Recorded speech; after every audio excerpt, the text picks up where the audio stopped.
No mai hoki mai Tairāwhiti, we welcome back to Recloaking the Whenua as we continue to discuss this kaupapa. And coming up next is session number 3 carbon and farming with native forests. Nā reira, kia huri ake tātou I nāianei. Let's turn to our next speaker, Leo Mercer. He is a PhD student at Victoria University. Ko tāna kaupapa kōrero, he'll be talking about native forest carbon farming here into Tairāwhiti and also alternatives. Nā reira, Leo, ke a koe te wā. Mōrena koutou, ko mokoroa te maunga, ko mara tōtara te awa, ko Ngāti Pākehā te iwi, ko Mercer te hapu, ko George Morris toku tipuna. I tipu aki au ki whakatāne e noho ana au ki te whanganui ātara, ko Leo Mercer toku ingoa. Wa reira, tēnā koutou, tēnā koutou, tēnā koutou katoa. So morning everyone. I'm zooming in from my lounge in Wellington, and really disappointed to be able to miss out on coming up to the beautiful Turunga Nui a Kiwa and presenting in person. But we're all having to adapt in these weird times. So the content of my presentation will be me sharing the results of my PhD research, which I handed in last year. I was really fortunate to be able to spend time with a number of Maori landowners up in the Waiapu catchment and in the wider region, looking at native forest regeneration and native forest carbon farming as a land use for Maori land. So the content of my presentation today, I'm going to give a very brief history of land use change in Te Tairāwhiti and its relevance for my research topic. I'm going to highlight the case of Nuhiti Q, a Maori incorporation which retired their land into and entered the emissions trading scheme. And then I'm going to talk about another part of my PhD, which was what were the Maori landowner land use preferences regarding carbon farming, native forests versus mainly exotic forestry and sheep and beef farming, but also comparing a few other novel land use options. And then discussing a wee bit of some of the wider implications of Maori landowners engaging in carbon farming. So I find it's really useful when considering why carbon farming native forests is a land use option for Maori land in Te Tairāwhiti, to consider how historical land alienation has influenced this process. So obviously colonisation of Aotearoa significantly changed patterns of land use, both by the very nature of the vast majority of land was lost through land alienation, but also land management practices changed from being governed by an ethic of kaitiakitanga to one driven by the introduction of European animals, technologies and tools, which had significantly changed the way Maori engaged with their land. And it really precipitated a transition away from a landscape in Aotearoa dominated by Maori modes and methods of production.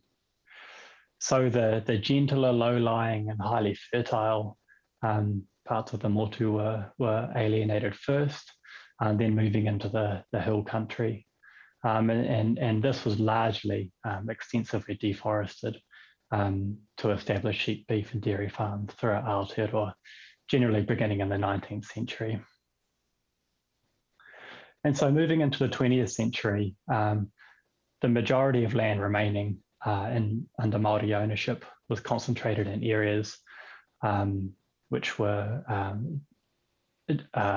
characterised by inhospitable terrain, non-contiguous land parcels, isolation, and generally the poorer quality land. A lot of this land was leased to Pākehā farmers under fairly onerous terms, settled with council debt or native land court debt. And so by the 1960s, some estimates indicate that up to 50% of Maori land was classed as unusable. And so much of what, moving into the 20th and 21st centuries, much of what was termed idle land in that time in Te Tairāwhiti was deforested. This was incentivised by local and central government policy, and much of it was converted into pastoral stations. Now, a lot of this converted land really suffered under a number of processes in the 21st century, the 20th century, sorry. We had rural depopulation in the 60s. We had economic and labour market reforms in the 1980s. And then the big one, the big environmental shock, Cyclone Ebola in the 80s, really made pastoral farming become untenable in a lot of regions. And a lot of land reverted back into scrub. And now in the present, the dominant land use is in the Waiapu, and this is also true of the wider region, dominated by exotic forestry and sheep and beef farming. And in the region, and particularly the Waiapu catchment, really significant sedimentation and erosion rates. So why is carbon farming relevant for Māori land in Te Tairāwhiti? I'm sure it's very difficult to see this table and figure back home, but the map on the right indicates the land loss between 1860 and 1939, and you can really see how quickly this happened. And it's also interesting to consider where this happened.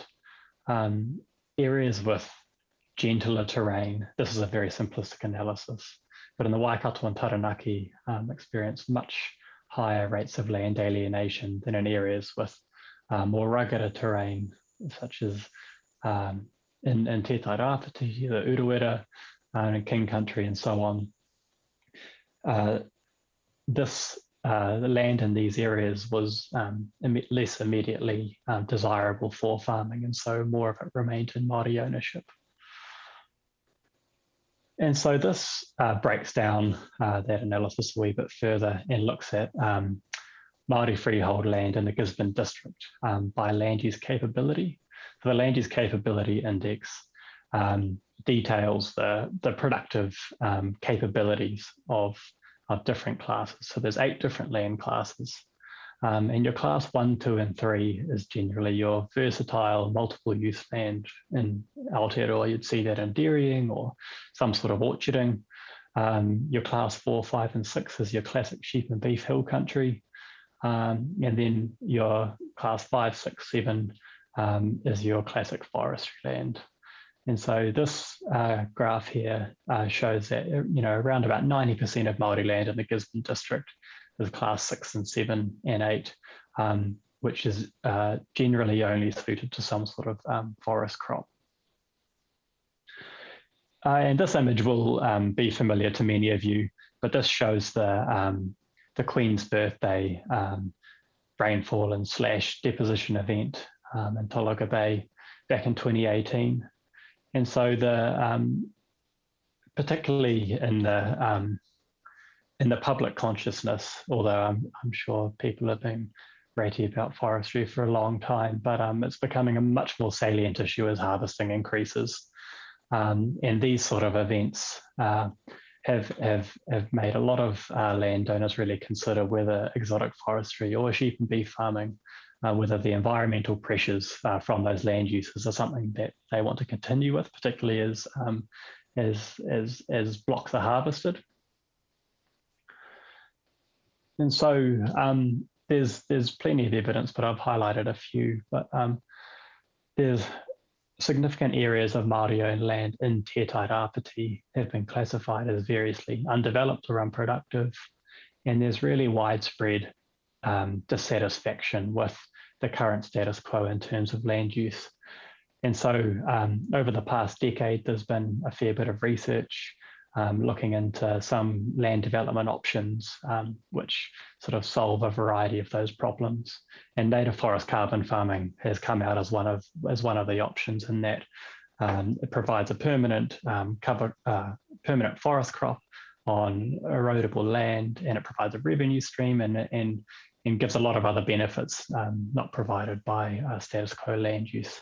So one study found that native forest carbon farming could be more profitable than sheep and beef farming on over 100,000 hectares of eligible land in the Gisborne district. So there's obviously something there.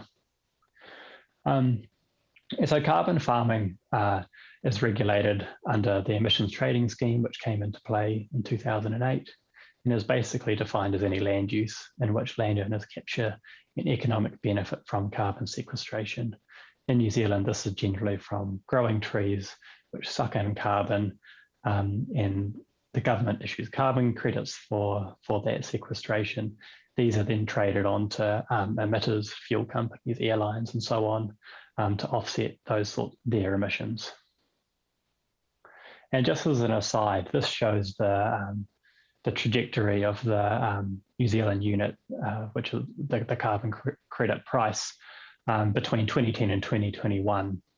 So it started off around $20 per tonne and then dipped pretty significantly in 2013 and 2014. And then ever since then, last 5, 6, 7, 8 years, it's been slowly picking back up again, and it's just recently breached the $50 per tonne mark. So it's becoming a much more viable option, even though native forest species sequester a lot slower than exotic forest species. So moving into my actual PhD itself, the first part of my research, I was really privileged to document the experience of Ngāti Q, who are a Maori sheep and beef incorporation just south of Tokomaru Bay. They're a really large property, and you can see here significant areas of erosion on the farm itself. So as I say, it's 1,000 hectares, and over the course of the incorporation's history, they really struggled with fence maintenance, improving pasture quality, and so on. And erosion was just getting worse and worse. And this is also having detrimental impacts on the, numerous sites of cultural and natural significance on the farm itself. So in 2012, Ngāti Q entered the emissions trading scheme. They retired around 500 hectares of their really highly erodible regenerating native land, and planted another 70 hectares of eucalypts and entered this into the ETS. And to cut a really long story short, Ngāti Q have ultimately deemed their ETS entry as a success. They formed a direct relationship with an emitter, the fuel retailer Gull, and directly traded their carbon credits with Gull. And they were actually able to market the extra environmental and socio-cultural good associated with those carbon credits to actually achieve a market differentiation with Gull in that relationship. So, but in saying that, there were really significant economic challenges around fencing, afforestation, ETS verification and entry costs, and regulatory and institutional barriers as well, which really are much more prescient for Maori landowners retiring, regenerating native land and entering it into the emissions trading scheme. So here's just a photo of one of the main blocks which was retired, and then a bit back. Then the next one here shows a bit further back along the ridgeline, the land after it's retired as well. So it's really been assumed both within the literature and anecdotally that carbon farming native forest is a positive land use choice for Maori landowners in Te Tairāwhiti, but it really wasn't known how Maori landowners value this land use and what their preferences are regarding carbon farming against other alternatives. And also there's some really significant issues of equity when considering the history of land loss and the limitations of land remaining in Maori ownership. Is it really fair that these sort of land use options are only applicable to Maori landowners now? Will Maori landowners end up doing a disproportionate share of carbon offsetting relative to their historic emissions? So to test these assumptions, I used multi-criteria analysis, quite a nerdy technique, but it basically involved having a whole list of land uses and scoring those land uses against a variety of different co-benefits, which were grouped under social and cultural, environmental and economic. The key ones are skills development, employment, reconnection with the whenua, water quality, erosion control, biodiversity, and limiting and withstanding climate change, and then providing a financial return and market resilience. So the land uses we considered in the second part of my PhD. We ran a flat land model and 3 steep land models. The steep land model had all the usual suspects: native forestry, exotic forestry, and sheep and beef farming. And then we also ran hunting and tourism as well. And then the flat land model included all those options, but we also added in apple orcharding, macadamia nuts, and blueberries, and then medicinal cannabis and hemp and kumara cropping as well. Now I'll just run through the results of that analysis, but these graphs here show an aggregation of the performance of the land uses, taking into account their performance across all the different groupings of co-benefits. So native forestry performed best across all the different land use models. And then the other thing I'll pick up on in these models is the performance of exotic forestry and sheep and beef, and the purple and orange bars respectively. So they also performed poorly relative to the new land use options and native forestry across the 4 different models. And these graphs here just break down a wee bit further. Native forestry was shown to offer the most social and cultural co-benefits.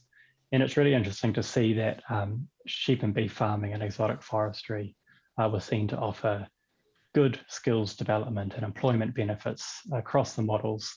But then this fell away in relation to reconnecting landowners with the whenua, mana motuhake, and other important social and cultural benefits. No surprises under environmental co-benefits. Native forestry was seen to offer the most environmental co-benefits. And it's a bit more of a mixed bag for sheep and beef farming and exotic forestry. Sometimes some of the models saw exotic forestry as offering good erosion control benefits, but others really saw it as contributing to the erosion problem. The economic co-benefits were also a wee bit of a mixed bag. Some of the participants really associated native forestry with a great financial return and resilience and ability to be self-reliant, but others saw it a wee bit more as a middle of the road. But generally, exotic forestry and sheep and beef farming was seen to offer a medium sort of financial return, but really limit communities' ability to be self-reliant and resilient to market changes. So just to conclude, my research highlighted a clear preference for native forest from my sample of landowners in the Waipu catchment. They're associated with the most environmental, socio-cultural and economic co-benefits. And then the other really important takeaway was the novel land uses like medicinal cannabis and hemp, perennial horticulture and hunting and tourism were valued more than the status quo land uses. Exotic forestry and sheep and beef farming are valued for their employment and skills development, but there was a really clear perception that landowners felt these land uses disconnected them from their whenua and reduced their ability to be self-reliant. They are also seen to have really limited market resilience and financial return.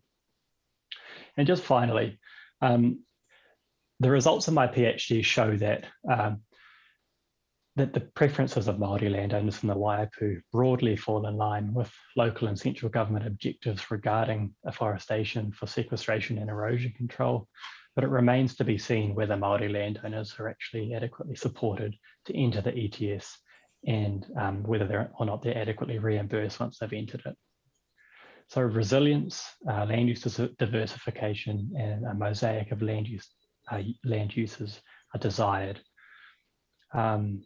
And key to supporting Māori landowners if they wish to go down this road is assisting the decision-making process with independent expert advice.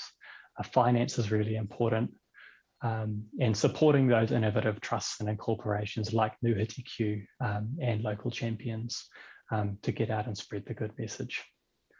Well, thank you very much for your time, and I'm happy to take any questions. Nō reira, tēnā tātou katoa.